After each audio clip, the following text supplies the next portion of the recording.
നമസ്കാരം. അപ്പം ബിഗ് ബോസിന്റെ ഒരു ജീവിതം അവസാനിച്ച് പുതിയൊരു ജീവിതത്തിലേക്ക് കടന്നു. എങ്ങനെ ഉണ്ടായിരുന്നു ബിഗ് ബോസിന് ശേഷമുള്ള ഒരു ലൈഫ്? ബിഗ് ബോസിൻ്റെ ശേഷം ഞാൻ ഭയങ്കര ഹാപ്പിയാണ്. അല്ല, ബിഗ് ബോസിനകത്ത് ഞാൻ ഹാപ്പിയായിരുന്നു. എനിക്ക് തോന്നുന്നു ഞാൻ വീഡിയോസൊക്കെ ആയിരുന്നു ഞാൻ കുറച്ച് റിലാക്സിങ് ആയിട്ട് ചില്ലായിട്ടൊക്കെ ഇരിക്കുന്നത്. സോ എനിക്കത് വല്ല അതിനകത്ത് വല്ല അല്ലെങ്കിൽ നമുക്ക് ട്രെയിൻഡ് ആവുന്ന ഒരു വലുതായിട്ട് എനിക്ക് തോന്നിയിട്ടില്ല. ജെനുവൻലി പുറത്തിറങ്ങിയപ്പോഴും I was very active, I was very excited to see my family. And അവരുടെ കൂടെ ഈ പറഞ്ഞ മാതിരി കപ്പയും മീനും അങ്ങനത്തെ കാര്യങ്ങളൊക്കെ കഴിക്കാനും എന്തൊക്കെ ഭക്ഷണങ്ങളുണ്ടോ അതെല്ലാം എക്സ്പ്ലോർ ചെയ്യാനും കഴിക്കാനും അവരുടെ കൂടെ ടൈം സ്പെൻഡ് ചെയ്യാനും എസ്പെഷ്യലി മൂവീസ് ഏറ്റവും മിസ് ചെയ്തതായിരുന്നു മൂവീസ് കാണാനുള്ളത്. അപ്പം മൂവീസ് ഞാൻ മാക്സിമം എക്സ്പ്ലോർ ചെയ്തുകൊണ്ടിരിക്കുക.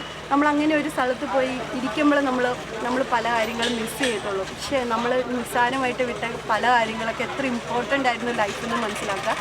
സോ അതെല്ലാം ഞാൻ ഇങ്ങനെ ആസ്വദിച്ചുകൊണ്ടിരിക്കുകയാണ്. ബ്രോ, ബിഗ് ബോസിന് ശേഷം ആളെങ്ങനെ ഉണ്ടായിരുന്നു? ഒബ്വിയസ്ലി ഹാങ് ഓവർ, ബിഗ് ബോസിന്റെ ഹാങ് ഓവർ ഉണ്ട് 2-3 ദിവസം. അതുകൊണ്ട് ഞാൻ ഡയറക്ട്ലി ആഫ്റ്റർ ബിഗ് ബോസ് എൻ്റെ മഹാരാഷ്ട്രയിലേക്ക് വിളിച്ചു. 2 ദിവസം റിലാക്സ് ചെയ്തു, പിന്നെ എവിടേക്ക് കൊണ്ടുവന്നു.